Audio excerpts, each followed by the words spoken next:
สวัสดีค่ะสบายดีทุกคนพี่น้อง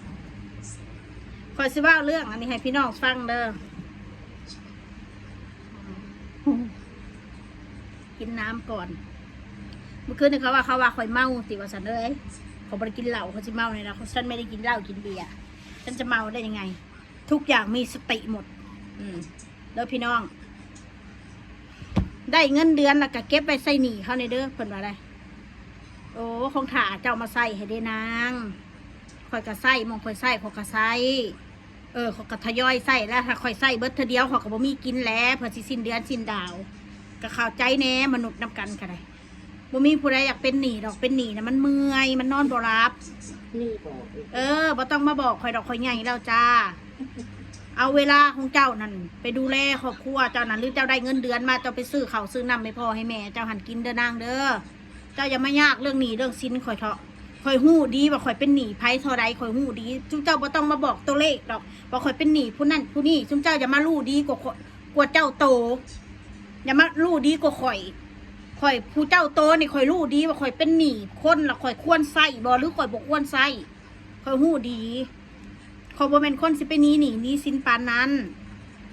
เจ้าบ่ต้องย่านเจ้าบ่ต้องห่วงดอกให้ผู้เพิ่นเป็นเจ้าหนี้คอยพุ่นมาถามเองแล้วคอยบ่เครียดนะแต่คนอื่นนะบ่เป็นเรื่องของเจ้าอย่าไปต้องมาทานแพนเพิ่นดอก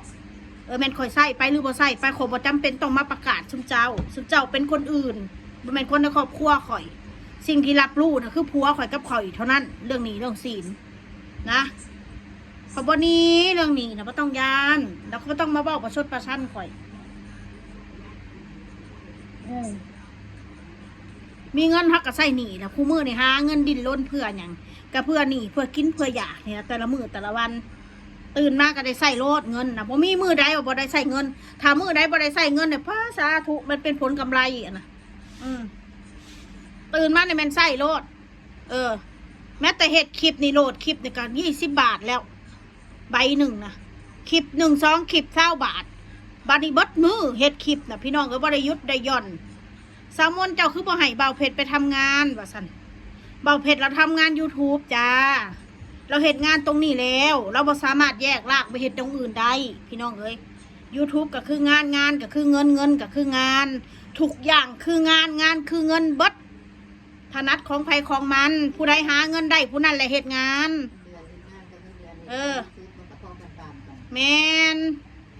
มันก็พอปันกันถ้าเฮาไปแล้วมันก็สิได้ถ้าเฮ็ดอันหนึ่งก็สิบ่ได้เฮ็ดตัดสินใจเฮ็ดตัวนี้ซะก็เท่านั้นเลยอันนี้ก็ได้10,000 กว่าก็คือกันบางเดือนก็20,000ก็เท่านั้นละพี่น้อง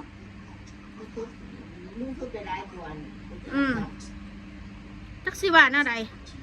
หางานให้เบาเพชรหางานอย่าให้เรานอนกินเราบ่ได้อยู่ซื่อๆได้เบาเพชรนะมือหนึ่งเราจับแต่มือถือเราเราเฮ็ดอันนั้นเฮ็ดอันนี้เราใส่หัวใส่ขมองได้พี่น้องถึงเราบ่ได้ใส่แรงงานก็ได้คนที่เพิ่นเฮ็ดงานใส่แรงงานกับหน้าที่ของเพิ่นคนเฮาอย่าเอามาเปรียบเทียบกันผู้ใดหาเงินได้ก็คือผู้นั้นเฮ็ดงานเด้อพี่น้องเด้อนอกจากผู้ใดหาเงินบ่ได้ก็คือบ่ได้เฮ็ดงานถ้าบ่มีรายได้คือบ่มีงานถ้าคนมีรายได้ก็แสดงว่าเขามีงานให้คิดซะสำนั้นพออย่ามาเว้าถ้าว่าโอ้มาเกาะเมียกินโอ้ยถ้าข่อยบ่มีผัวข่อยก็แยกคือกันมันก็เบาเพชรนั่นแหละหาเงินหาคำให้เมียข่อยก็มีหน้าที่เฮ็ดคลิปน้ำการผัวเมียเสริมกันไปได้เล็กได้หน่อย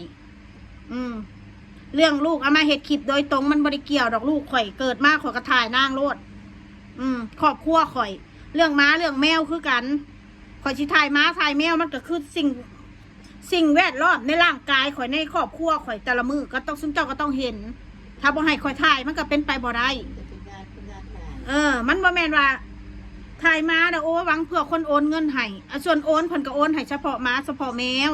ข่อยก็บ่ได้มากกว่านั้นดอกพี่น้องเอ้ยคู่มือนี่เฮาก็ยืนได้ลำแข่งเฮาระดับแรกเฮาต้องเอาลำแข่งเฮานี่ละก่อนหมู่เฮาสิมาอาศัยให้คนโอนมันก็เป็นไปบ่ได้เด้อพี่น้องเด้อเฮาบ่ฮู้จักเพิ่นสิให้เฮางานใดจักเพิ่นสิให้หรือบ่ให้เฮาบ่สามารถฮู้ได้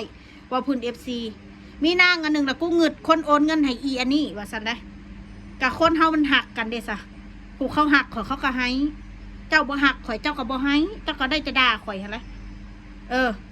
ผู้เขามักนิสัยข่อยเขาเป็นคนนิสัยคือข่อยเขาก็ให้ข่อยหรือเขาอาจจะบ่นิสัยคือข่อยก็ตามแต่คนที่เขาอยากให้เขาก็ให้บ่ต้องเงือดดอกเงือดเจ้าหันเป็นอีหยังกับข่อยไปเฮ็ดหยังให้เจ้านางบ่ข่อยไปเฮ็ดพี่สังให้เจ้าจะต้องสิมาเว้าสิเจ้าใช้จิตใช้ใจข่อยบ่ผัวข่อยขี้ข้านบักขี้ข้านเว้าใส่เขาโอ้มื้อนึงก็จะนอนดึกนอนดื่นแต่ละมื้อเฮ็ดคลิปบ่แม่นสิซักแต่เฮ็ดคลิปแล้วได้เงินโลดได้บ่แม่นได้ถามก็แม่มอนเมื่อยบ่แม่เจ้าเฮ็ดคลิปเขาถามจ้ะเฮ็ดคลิปกินเฮ็ดคลิปอยากบ่ได้อยากบางเทื่อก็เฮาบ่อยากก็ฟื้นกินว่าซั่นคืออีแม่เราเว้า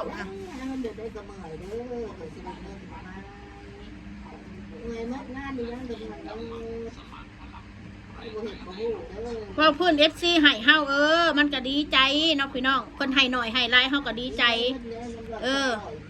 มันบ่ได้ว่าดอกบ่ต้องมาเว้าบอกเมื่อก่อนเงิน 10,000-20,000 เดี๋ยวนี้สมัยนี้100-200ก็เอาขอทานโดยตรงขอบ่ได้เอากะลามาวางในหน้ากล้องได้เพิ่นทักมาน้องมน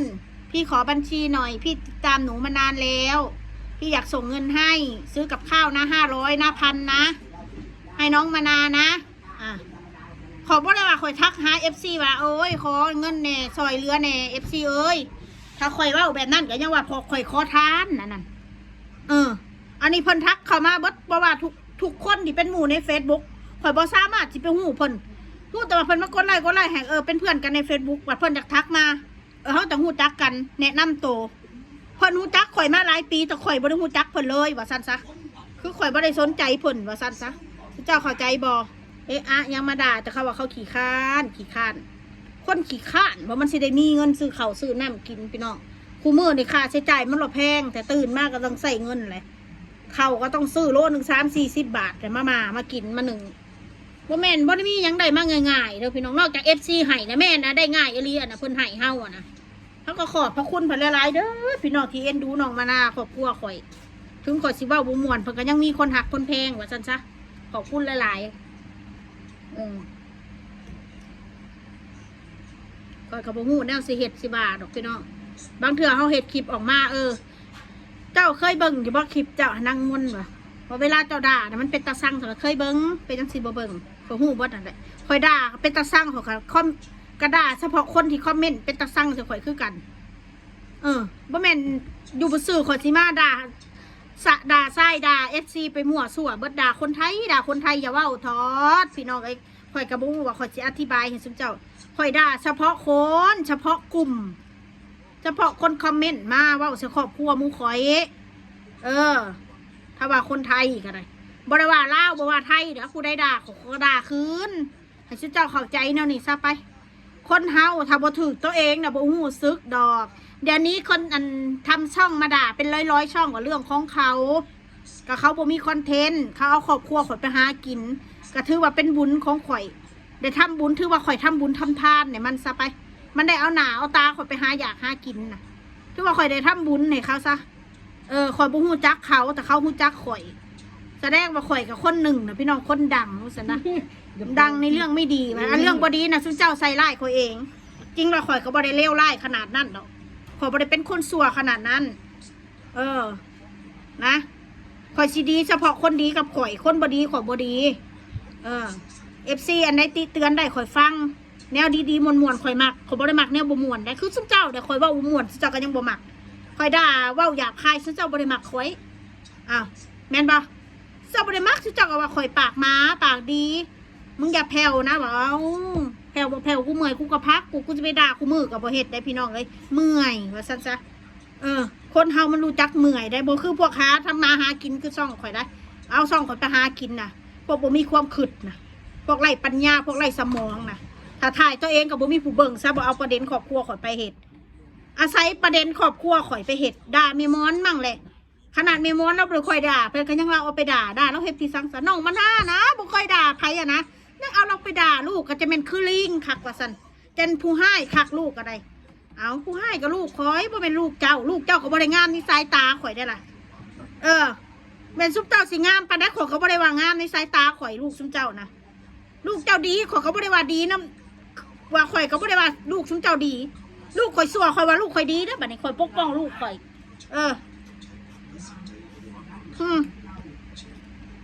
คนเฮานะคิดแน่ก่อนสิว่าทุกคนมีหัวใจคนเป็นพ่อเป็นแม่เขาหักลูกเบิดตัวเองก็ยังหักลูกตัวเองบัดเขาด่าก็ยังเครียดตัวเองก็ยังห่วงศักดิ์ศรีตัวเองบัดเขาว่าใส่พันยังเครียดขนาดไม่ได้เอ่ยสื่อแล้วนะมึงด่าพ่อด่าแม่กูไม่ได้เอ่ยสื่อกูไม่ได้หูจักว่าพ่อแม่สู้สื่ออีหยังกูก็ด่าไปซื่อๆนี่แล้วรับก็รับเอาอะไรรับไม่ได้กันแล้วแต่ละแม่นบอกพี่น้องของแบบนี้ขนาดหมู่ไม่ได้เอ่ยสื่ออันนี้เอ่ยสื่อแม่กูเต็มเลยเอ่ยสื่อกูเต็มเลย มันเจาะจงกูเต็มเลยว่าสันซะมันปกติในการที่กูออกมานั่งตอบโต้หรือมานั่งเครียดกับคอมเมนต์นี่มันเป็นเรื่องปกติเลยแหละพี่น้องเอ้ยบ่ได้ว่าคันคอมเมนต์นี่ไอ้คนที่เฮาด่านะด่าเผาด่ารัวๆไปหั่นนะ